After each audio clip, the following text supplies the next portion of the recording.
Vamos a conversar acá con la licenciada Zarela. Creo ¿cómo estás? Muy buenos días. Encantada de poderlos acompañar una mañana más. Porque ¿quién mejor que usted como psicóloga para poder hablar sobre el tema de nuestros hijos, ¿no? Cuando ya llegan a cierta edad, ya comienzan con el tema del consumo social, probablemente de alcohol, de drogas, ¿no? ¿Cuándo empieza más o menos la estadística aquí en Perú? A ver, para serte honesta, no tengo los datos estadísticos, sin embargo, creería yo que en la etapa de la adolescencia es donde existe la mayor presión social, lo que significa que de alguna forma el joven, él o la joven, lo que busca es pertenecer a un grupo, sentirse aceptado, reconocido. Y hablemos de una realidad lamentable, que el consumo de tanto alcohol como drogas es algo que está muy cerca de nuestros hijos. Claro. Entonces, el trabajo de repente acá es un trabajo preventivo que va a lo largo del tiempo, en la vida, en el desarrollo de nuestros hijos, en un primer punto importantísimo que es la confianza. La confianza. La confianza. Y hablar los temas en la casa para poder prevenir también, ¿no? Pero tenemos un video que A habla ver. justamente de este tema y regresamos con nosotros, ¿le parece? Por supuesto. Vamos con eso. Willy, Willy, Willy, despiértate. Otra vez te amaneciste tomando. Ya. No grites, me duele mucho la cabeza. No sé cuándo te vas a parar de ese sillón. Eres un vago sin oficio ni beneficio. Ay, por una vez en tu vida. No me grites, por una vez en tu vida. Haz ejercicio, busca empleo, deja de tragar tanta chatarra. No te cansas de criticarme, ¿no? No sé qué hice para merecer un hijo como tú. Eres un egoísta. ¡Ay, ya cállate, me tienes podrido! Eres un parásito, un bueno para nada. Tu padre debe estar retorciéndose en su tumba. ¡Ni te ocurra mencionarlo!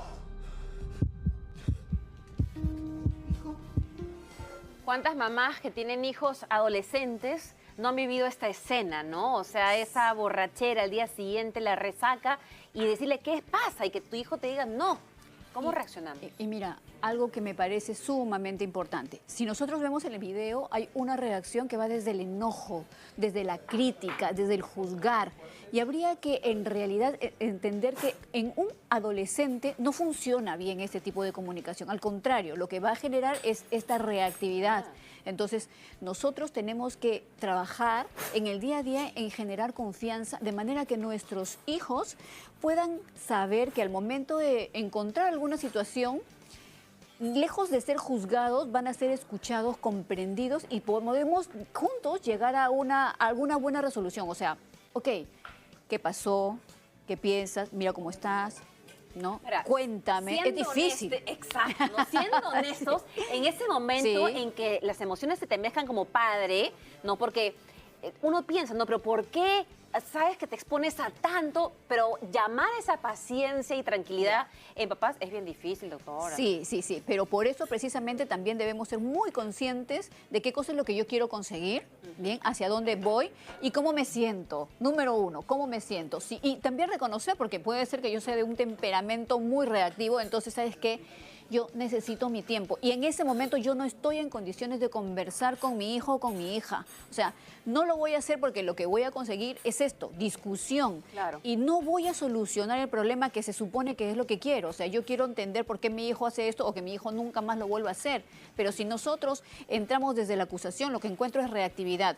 Él va a defender su punto de vista y probablemente atacarme como...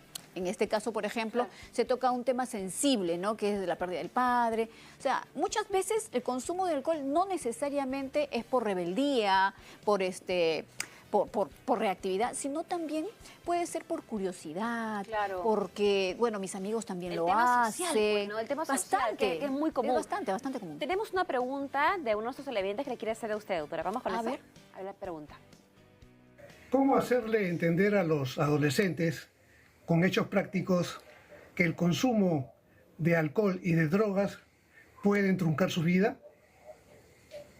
Muchísimas gracias por la pregunta. Claro, o sea, las consecuencias, ¿no? Claro, yo creo que nosotros a lo largo del tiempo, por eso decía, pensar que debemos trabajar con el adolescente para la prevención ya es algo tarde. Nosotros debemos trabajar con nuestros hijos desde muy temprano, desde muy pequeños. Es decir, lamentablemente, cerca de nuestro entorno tenemos algún conocido que por uso abuso obviamente de consumo de alcohol o drogas, entra en una situación que realmente es lamentable. Alrededor, esta información podemos, lejos de apartarla, porque a veces a los chicos no les hablamos de algunas cosas que están ahí, que saltan a la vista, entonces debemos hablar sobre esto que le está pasando a tal persona o que le ha pasado a otra persona. Y mira, estaba estudiando, dejó de estudiar, empezó a llevarse las cosas de la casa, ahora, mira, ¿qué está haciendo de su vida? ¿Le está pasando esto, le está pasando lo otro, o está internado en tal o cual lugar?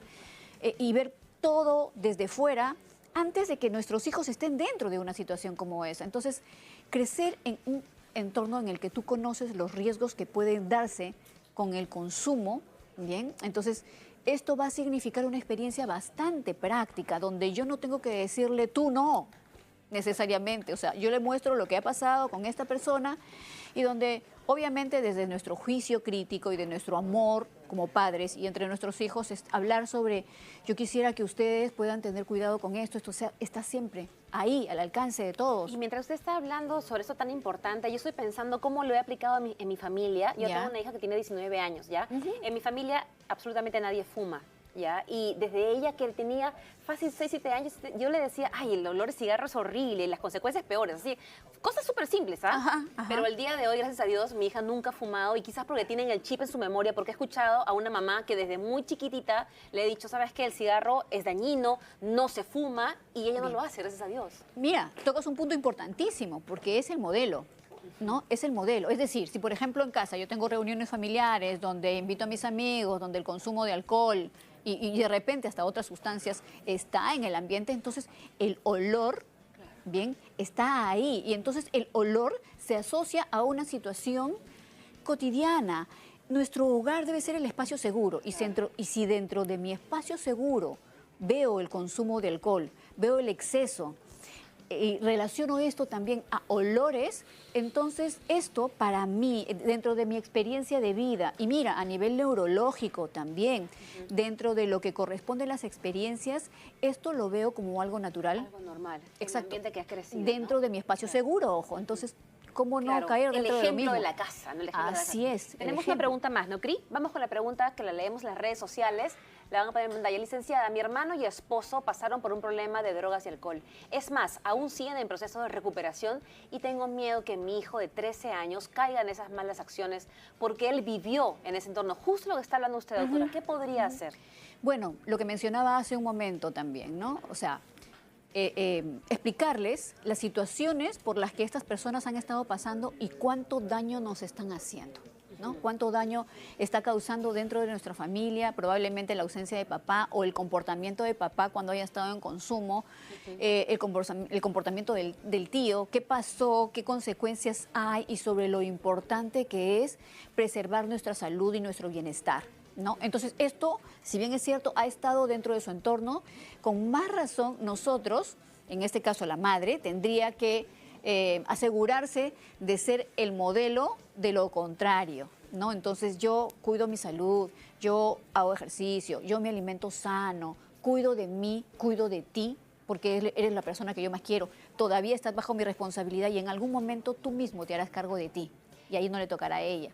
Y lo cierto y lo innegable es complicado cuando es un mismo entorno familiar, ¿no? O sea, me pongo a pensar en esa familia difícil porque ves el ejemplo de la mamá, ¿no? Pero tienes algo muy distinto al ejemplo de papá, ¿no es cierto? Entonces, pero conviven en una misma casa. Así es. O sea, hay que como que reforzar el mensaje positivo antes de... Claro, y acá hay una gran variable a favor de la madre, que es la persona, la figura permanente que está con el niño. Entonces, este niño tiene dos modelos. Probablemente un padre conflictuado con el tema del alcohol y una madre presente a su lado con quien es más fácil empatizar. Entonces, desde ahí podemos jalar mucho para el bienestar de esta familia en general, ¿no? Para el bienestar del niño y el bienestar de todos. Doctora, si tuviera que darnos 5 recomendaciones, las más importantes en casa para todos los que tenemos hijos, desde chiquitos hasta adolescentes, ¿cuáles serían, por favor? Bueno, primero, desarrollo de la confianza desde muy temprano. Utilizar los modelos que lamentablemente podamos tener cerca a favor y en contra. Es decir, no solamente centrarme en las personas que consumen, sino en centrarme en las personas que pueden ser modelos de salud y de cuidado. Bien. 3. tener mucho cuidado, no esperar solamente a la adolescencia, sino tener mucho cuidado, hablar de estos temas y sobre todo considerar que los momentos en los que yo hablo con un adolescente, por ejemplo, debe ser más desde la preocupación, desde el interés, no tanto desde el juicio o la crítica, ¿no? Número 4, estemos atentos a los cambios que pueden darse dentro de nuestros hijos en casa. Conozcamos a sus amistades, conozcamos su entorno, conversemos con ellos sobre qué pasó, cómo estuvo. Y si notamos, sobre todo, algunos cambios de comportamiento, prestémosle mucha atención. Cambios de comportamiento como aislarse, por ejemplo, mantenerse en su cuarto o tener cambios bruscos de respuestas. Y finalmente, si es que notamos que alguna situación como esta quizá está cerca de nuestra familia, busquemos ayuda de los especialistas. Eso, ¿no? Y comuniquémonos, ¿no? Porque a veces uno dice, no, se encerró en su cuarto, puerta cerrada, chao, ¿no? Entonces, Sí, igual son nuestros claro. hijos, ¿no? Y hay que estar ahí presentes. Claro, y no solamente por consumo, porque algo puede estar pasando con nuestros hijos, o sea, no solamente consumo de drogas o alcohol, muchas cosas pueden estar pasando en él que está viviendo totalmente aislado de nosotros y necesitamos prestar atención. Muchísimas gracias, doctora. Gracias Encantada, siempre, encantada. Siempre es lindo escucharla porque uno reflexiona y se lleva a su casa, ¿no? Para poderlo aplicar también. De eso se trata. Gracias también. Son las